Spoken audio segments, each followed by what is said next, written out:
Welcome back to Reviews with Elaine, because I have opinions. And today's opinions will be about Starling House by Alix E. Harrow. So this is one of those books that people have recommended to me like at least a dozen times across different places, and oh my god, they were all so right. This was such a perfect book for me. So this book is about a house in a small Kentucky coal mining town that has always seemed cursed. The house has a long history of heirs that show up out of nowhere, live there in isolation for a while, and then die mysteriously. No one from the town has ever even stepped foot on the property, but Opal has been dreaming of this house most of her life. Maybe because she lives with her younger brother in an old motel room. Their mother died years ago, and Opal has been raising Jasper ever since, and barely surviving the entire time. But when the current Starling, the owner of the house, an awkward young man named Arthur, offers her a job as a housekeeper, Opal quickly learns that the house may be more than just a house. Her dreams may be more than just dreams, and maybe it's not just that the town seems cursed, maybe it actually is. Opal is just trying to survive and gather enough money to get Jasper out of this dead-end town, but she will quickly realize her connection to the house, the town, and Arthur go far deeper than they appear. And yes, I absolutely loved this book. I loved the characters, including the character of the house, but also I loved the story, I loved the vibes, and I loved the themes. Because yeah, this is one of those books that's a silly little book about a girl who dreams of a haunted house and falls head over heels in love along the way, but it's also a book that asks you to seriously look at how history is sculpted to erase guilt from the powerful. About how people perpetuate oppressive systems just because they aren't the one on the bottom rung of the ladder. About how so much of wealth is built on guilt, and how greed eats entire communities. This book is one that is very interested in the eat the rich who ate us first kind of vibes, and it's just really cathartic to read. It gives us the violence we crave, as well as asking us to decide where the line is. What is too much violence? What is too much vengeance? And it asks us to examine our own culpability with our history and how it certainly may not feel like we profit from the crimes of our ancestors, but the crimes are still there. And I love where it stands in the end with all these themes. The simple acceptance, the rage, the one crime leading into another, the breaking of the cycle by acknowledging the hurt, making sure people listen, and building a better community. And just one quote that I really feel like settles in all of these themes in the story perfectly is on page 291, which is pretty damn close near the end, and I'm going to try my best not to let any spoilers happen here. The important thing to know is that something really, really bad just happened, and Opal thinks there's a rightness to it, in an Old Testament kind of way, but no mercy and no future. And it just really hit for me perfectly. And I love how bold and subtle the themes were at the same time. This is one of those books that does not shy away from directly, explicitly saying the themes, and often in strikingly beautiful terms, but also has little things dropped here and there throughout the entire story so that it never lets you forget what's going on. Every time we begin to think every time we could possibly begin to forget about how poverty puts you in a position where you are at the mercy of any and everyone who wants to take advantage of you, Opal would remember an incident that exactly illustrates that fact, or would have an offhand comment about it, or even Jasper or Bev would say something and it's just back in your face again. And it never felt forced. It felt like it was just the natural flow of conversation and memories. It's part of who these characters are, part of their lives, and is just part of the story. I think all of it is just really beautifully handled.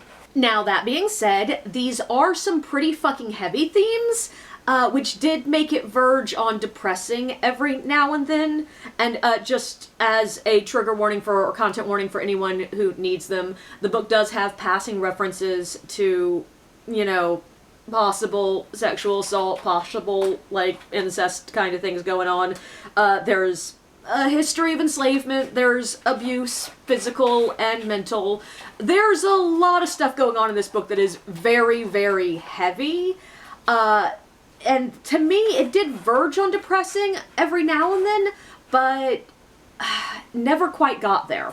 Opal's feeling of powerlessness and despair verged on too real, too close to life, but for me it always landed on the side of catharsis rather than pain.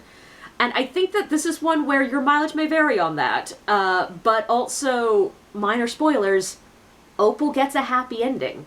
It's not one of the, oh my god, we're tearing down the system at the roots and starting over because the entire system is fucked kind of happy endings that I will admit at this moment in my life I sort of crave, but it is the let's use the good in the system to fix the bad in the system kind of ending, and yeah, like I said, I do sort of crave the burn it to the ground kind of endings in books at this exact moment. I also will always deeply appreciate one that really earns its statement of maybe we shouldn't throw the baby out with the bathwater. Maybe we should actually try to fix the system that we have. And I'm a sucker for the telling the true story is the first step in a better world kind of vibes and theming. Like, you give me that, it's candy to me, I love it. But I also do want to talk more about the literal story of the story. I loved the plotting here. Like, I think it's beautifully well done. It's very interesting.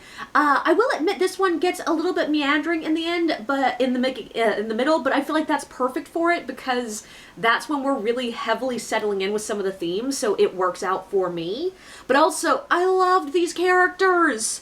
Part of what kept the book from feeling too heavy for me was the fact that Opal herself is just so bitingly witty.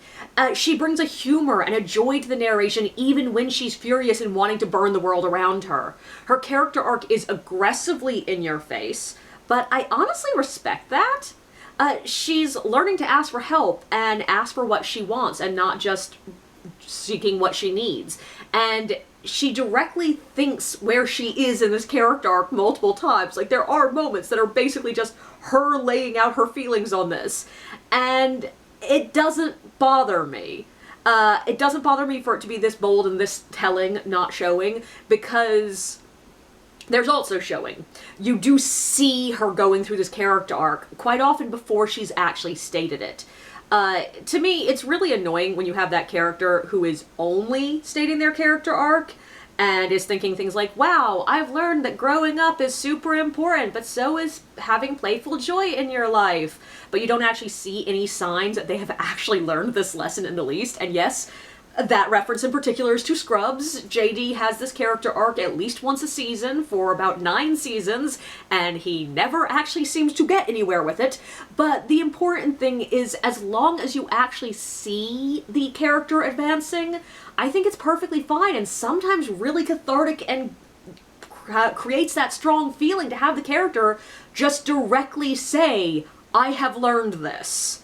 And for Opal, like, yeah, it works really well because when she makes these statements of how maybe it's okay to want things and not just need them, these statements come after we have already seen her going after things she wants and slowly learning not to hate herself for doing so. And then there's Arthur. He is awkward, he is overly sincere, he is traumatized, and he has that perfect mix of trauma and strength for me. And I really love the fact that he is described repeatedly as unattractive. He's described as gawky, awkward, crow-like. His face is too sharp and, like, craggy. And I'm all for a love interest who isn't just the hottest guy who ever hotted. Like, I do love a hot guy in a book. That's fine, that's great, that's wonderful. I also love seeing not so attractive people falling in love, and Opal herself is described as having too sharp of a face.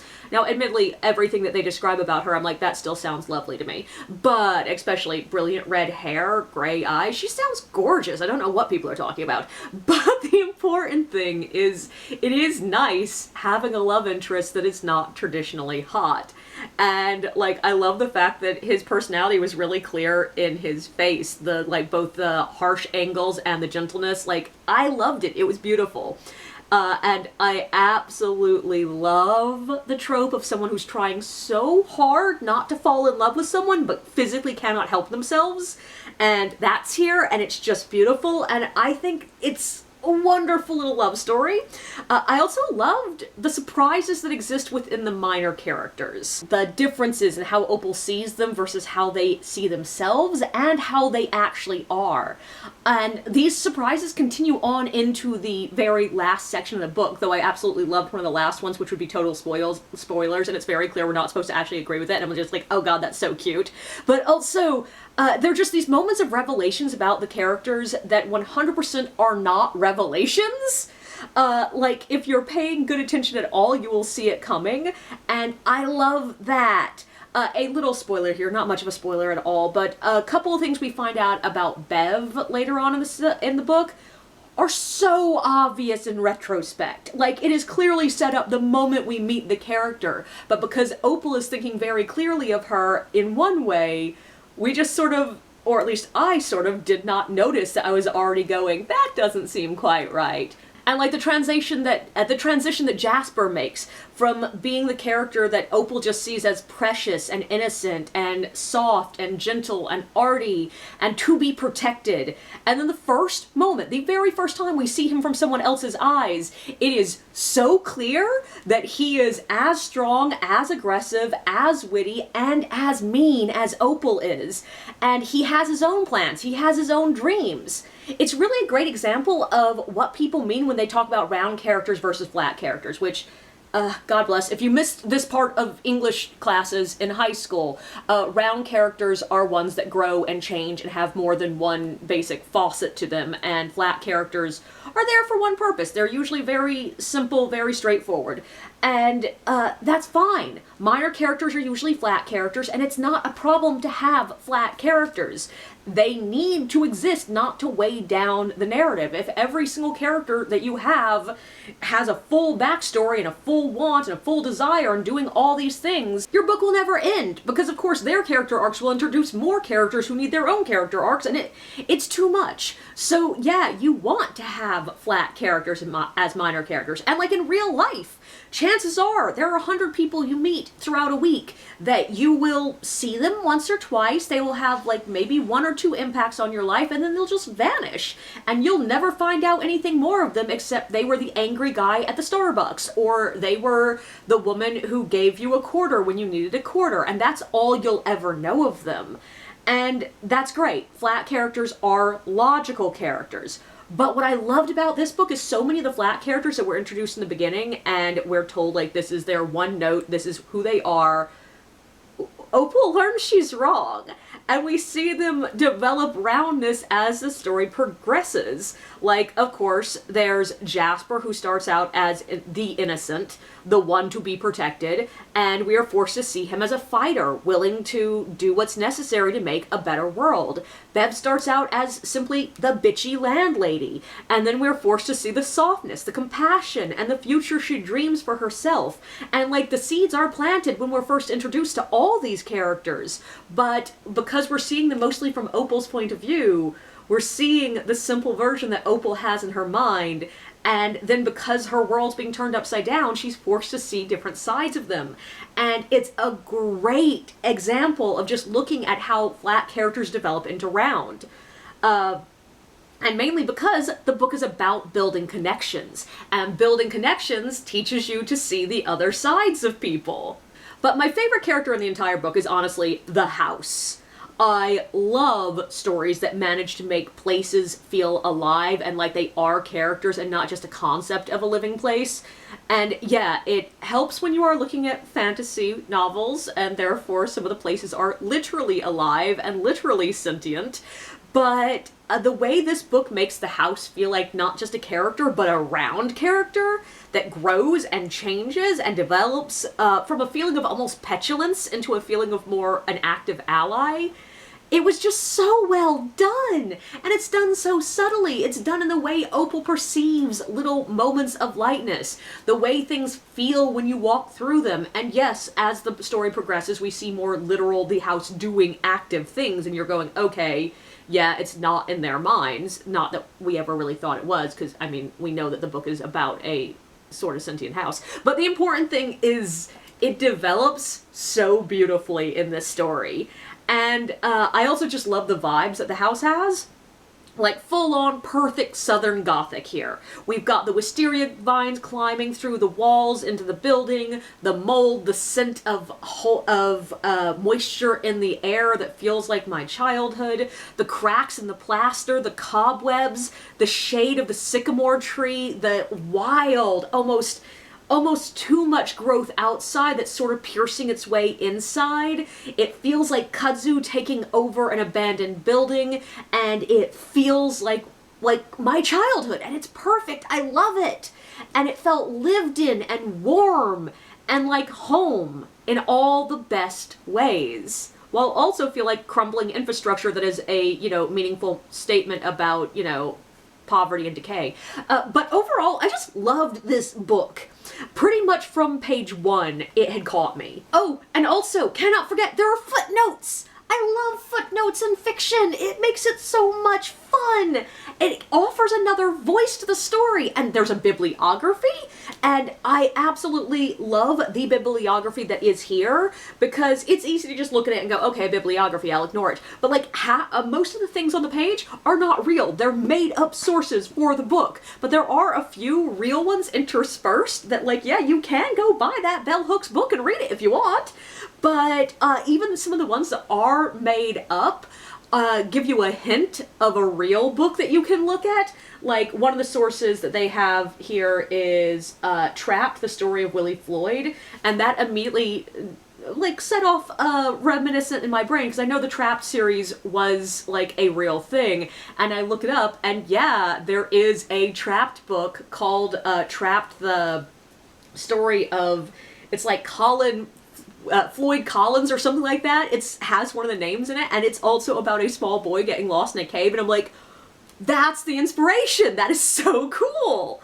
And it all just adds to the layering of the theme of made-up history versus real history. And when the major theme is history being shaped to fit our needs, letting the book itself shape history to fit our needs is just another layer of deliciousness. And like, even the footnotes work perfectly in this, because they do peter out pretty early on, but I think that is for the better, because they are great for setting in those themes and doing some really interesting things with the themes. But you need them to peter out eventually so you can focus on the story and not get dragged out of it by this extra voice, because that's what makes them so cool for the themes, because it is an extra voice. It's very clear that the footnotes are not written by the narrator.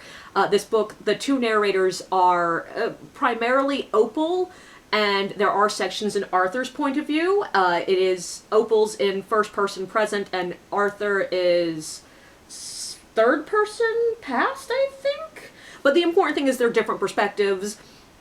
There are little passages here and there that don't quite feel like either of them, that feel like a more broad narrator. And then the footnotes feel like a completely other voice. And I love that. Sometimes the footnotes directly challenge the narration. They call Opal out and tell her she's wrong. And it really builds this feeling of layered stories and of our memories being not always reliable, but also about how we shape history to fit the narrative that fits our view of the world. And the metaphor that comes up over and over again, like it's at least 3 times in the book, and it is such a chef's kiss perfect metaphor for what all these themes are doing, is Opal once saw a map of all the different tracks that the Mississippi River has taken over the centuries, layered one on top of the other. And she describes it as almost impossible to read because there's just so much information there. It's a mess. It's hard to see what's happening. But it's also the full truth, whereas the map of just what the track the Mississippi River takes now is not the full truth. And That is just such the perfect metaphor! Because beyond what's directly addressed in the story, the book about, like, you know, how we shape history and how we choose the narrative that fits our perspective, there's also the fact that the river jumping its track in the real world, this real fact about life, that the Mississippi River used to change tracks every, 50 or so years, and it was an immensely destructive act every time it happened. It would flood huge stretches of land, it would knock down entire forests, any homes that were built near it would be destroyed, it would reshape land, and it would also bring the entire area to life. The reason the Mississippi River Valley is so fecund, is so good for growing shit, is because the river used to do this all the damn time. And every time it did, it would drop sediment, which was so rich with the nutrients that are needed to provide sustenance to plant life.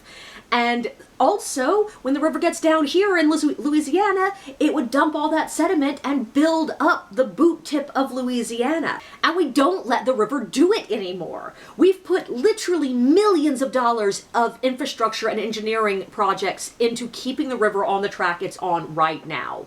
And we sort of have to.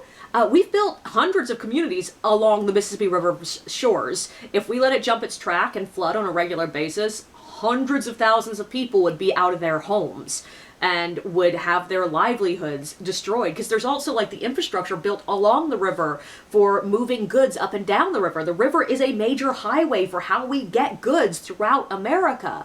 And we've built this all on the promise that the river will stay where it is right now.